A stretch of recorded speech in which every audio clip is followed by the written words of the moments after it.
Hello, my name is Stacy, and this is my biographical speech. School.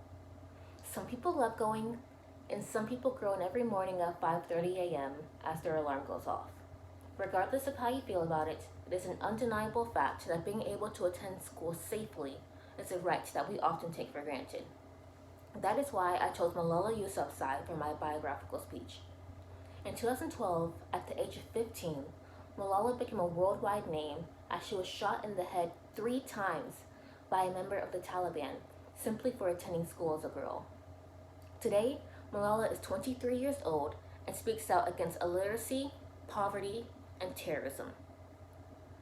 Before we can get to that near-fatal day for Malala, first let's start at how her life was beforehand, before she became a target of the Taliban. Malala lives with her family in the Swat Valley of Pakistan with her mother, father, and 2 brothers. Her father was a principal and school teacher at a school for girls that he himself founded. They lived happily until the Taliban came to Pakistan. According to Britannica Encyclopedia, quote, in 2007, the Swat Valley, once a vacation destination, was invaded by the Taliban. Malala was only 10 years old when this happened, and the Taliban enforced very strict fundamentalist rules, one of them being that women were not allowed to play any active role in society, and this included prohibiting girls from pursuing their education. However, Malala's family disagreed with the Taliban's rules and decided that education was still important, and Malala continued to attend school. Malala herself also opposed the Taliban. At age 11, Malala made an anonymous blog for the BBC about how it's like to live under the Taliban. She also gave a public speech that same year titled, "How Dare the Taliban Take Away My Basic Right to Education." Malala showed her bravery and persistence in pursuing her education despite the Taliban. However, the events that followed over the next few years struck fear in her household. Despite her BBC blog being anonymous, her identity was later revealed and her family began to fear for their safety. Biography.com says, though Yousafzai was frightened for the safety of her father, an anti-Taliban activist, she and her family initially felt that the fundamentalist group would not actually harm a child. End quote. Unfortunately, that was not true.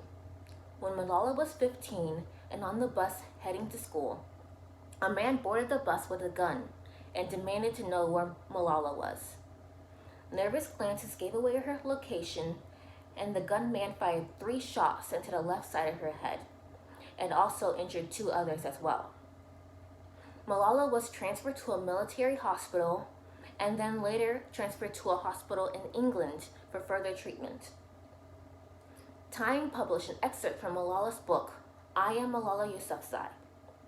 In it, she wrote her thoughts of when she woke up 1 week later from the shooting from her medically induced coma. In it, she said, "The first thing I thought when I came around was, thank God I'm not dead." End quote. Malala also explained when the nurse was telling her about her injury. She explained that the bullet had entered through the left side of my eye where there was a scar, traveled 18 inches down to my left shoulder and stopped there.